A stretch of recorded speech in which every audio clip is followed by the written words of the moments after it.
Hello friends, నేను మీ Lalitha. Welcome to Lalitha's kitchen. Friends, మనం ఈరోజు మన కిచెన్లో టమాటా రైస్ ఎలా చేయాలో నేర్చుకుందాం. ఇంట్లో వెజిటబుల్స్ లేనప్పుడు ఇలా ఈజీగా 5 మినిట్స్లో టమాటా రైస్ని ఎలా చేయాలో చూద్దాం. వీడియోలోకి వెళ్ళే ముందు మా ఛానల్ని సబ్స్క్రైబ్ చేసి పక్కనే ఉన్న బెల్ ఐకాన్ని క్లిక్ చేయండి. ముందుగా ఒక గ్లాస్ రైస్ తీసుకొని వాటర్తో శుభ్రంగా కడుక్కొని పక్కన పెట్టుకోవాలి. తరువాత 4 టమాటాలను ఇలా ముక్కలుగా కట్ చేసి మిక్సీలో పేస్టులా పట్టుకోవాలి.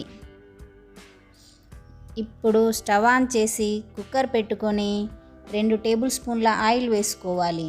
ఆ కుక్కర్లో చేసుకుంటే ఈజీగా ఫాస్ట్గా అయిపోతుంది. ఆయిల్ వేడెక్కిన తర్వాత కొంచెం బిర్యానీ పువ్వు, 2 బిర్యానీ ఆకులు, 2 లవంగాలు, ఇలాచి, సాజీరా, పచ్చిమిర్చి ముక్కలు వేసి బాగా వేగనివ్వాలి. కొంచెం పుదీనా, కరివేపాకు వేసుకొని అవి కొంచెం వేగాక ఇప్పుడు ఆనియన్ వేసుకోవాలి.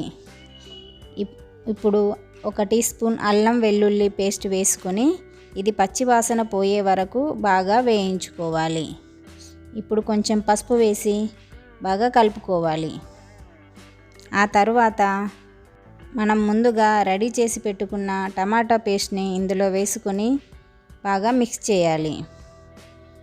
ఇలా కలిపిన దానిపైన మూత పెట్టుకొని ఉడకనివ్వాలి.